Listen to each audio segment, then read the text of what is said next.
두 번째 시간입니다. 광야에서도 감사하라. 그 중에서도 결핍이라는 주제를 가지고 함께 은혜를 나눈 두 번째 시간입니다.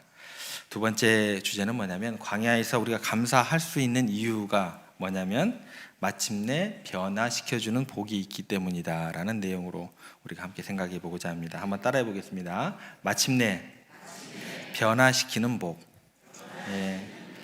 하나님께서는 놀랍게도 광야 자체가 광야에 그대로 머물러 있기를 원하지 않으신다라는 것입니다. 어느 순간에 보면 시간이 흐름에 따라서 그 광야가 옥토로 바뀌는 은혜를 우리 가운데 허락해 주신다라는 거예요. 16절 말씀 저희가 한번 보겠습니다. 함께 읽겠습니다. 내 조상들도 알지 못하던 만나를 광야에서 내게 먹이셨나니 이는 다 너를 낮추시며 너를 시험하사 마침내 내게 복을 주려 하심이었더라. 제가 크게 읽었던 단어가 뭐예요? 마침내. 그 단어 하나만 오늘 기억하시면 돼요. 굉장히 중요한 단어입니다. 마침내 우리에게 놀라운 소망을 전해주신다라는 것입니다. 첫 번째 생각은 뭐냐면, 광야가 최종 종착점이 아니다라는 것입니다. 우리를 애굽 땅에서 불러냈던 하나님께서 광야를 거치게 하지만 그게 광야가 최종 목적지가 아니라 어느 날인가 보면 우리 입으로 마침내 라고 고백하는 날이 있다라는 거예요. 마침내 광야가 뭘로 바뀔까요? 젖과 꿀이 흐르는 무슨 땅으로요? 가나안 땅으로 변해 있는 것을 보게 될 것이었다라는 거예요. 그리고 보게 되었다라는 것이고, 광야 자체가 목적이 아니라 가나안 땅으로 인도해 주시려는 하나님의 목적이 있는 줄로 우리가 광야 가운데 믿고 고백할 수 있어야 된다라는 거예요. 그래서 우리가 마침내라는 믿음의 그런 눈으로 그 은혜를 바라보면서 그 광야길을 우리가 감당할 수 있어야 된다라는 것입니다. 이게 첫 번째입니다. 두 번째는 뭐냐면, 광야라는 것은 영적인 새로움을 우리로 경험케 하시는 필수 불가결한 그런 시간이다라는 것입니다. 하나님께서 정말로 우리를 한 모금 마실 물이 없는 곳으로 인도하시는 것 같은 그런 광야를 지나게 하신다면, 정말 우리 삶의 자리에서 사업이 어렵고 건강이 좋아지지 않고 관계가 헤어지는 그런 광야 같은 삶을 걷게 하신다면 내가 그 길을 가는 게 아니잖아요. 하나님께서 여러분들 그 상황 가운데 밀어 넣으신 거다라는 거예요. 그게 뭐라고 하는 거예요? 하나님의 섭리라고 하는 거예요. 그 하나님의 섭리를 믿는다고 한다면 어쩌면 그 상황 속에서, 그 고난 속에서 하나님께서 내가 알지 못하는 영혼의 가장 깊은 곳에서 영적인 새로움이 솟아나게 하는 그런 만남을 예비하고 계시고, 그런 힘 있는 위대한 사람으로 거듭나게 하시는 아름다운 인생으로 만들어 가시는 하나님의 섭리가 있는 줄로 우리가 믿어야 한다라는 거예요. 여러분들이 하나님을 안 믿는다고 한다면 이런 섭리를 안 믿으셔도 돼요. 여러분들은 그냥 광야에 내가 걸어간 꼴이 된 거라는 거예요. 그런데 그런 우리 신앙 고백은 없는 거잖아요.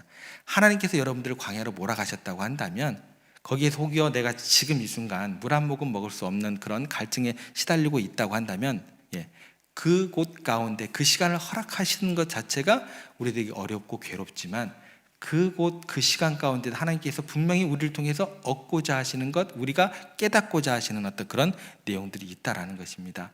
그걸 바라보면서 기다리고 인내할 수 있어야 된다는 거예요. 그렇기 때문에 결핍의 순간에 우리는 더 놀라운 육신의 눈으로 볼 수 있는 영적인 은혜를, 또 잃어버린 그 순간에, 광야를 지내는 그 순간에 하나님께서 더욱더 영적으로 성장시키고자 하는 그런 예비하심이 오늘 나에게 있겠구나라는 그런 생각과 믿음의 고백 가운데 감사의 조건들을 찾을 수 있다라는 것입니다. 그래서 하나님께서는 우리 인생에 때로는요, 강물을 마르게 하세요.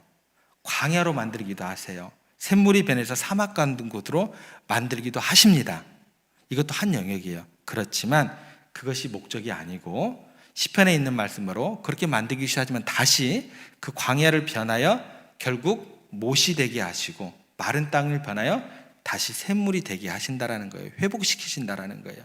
그리고 회복시키는 그곳에서 줄인 자가 거하게 하시고 거할 성도 주시고 거기에서 포도나무를 재배해서 그 열매와 가시를 먹게도 하시고 더 크게 은혜를 베푸셔서 크신 복을 또 굉장히 성공하는 그런 은혜로 우리 가운데 인도하실 그런 믿음 가운데 거할 수 있는 여러분들이 되었으면 좋겠습니다.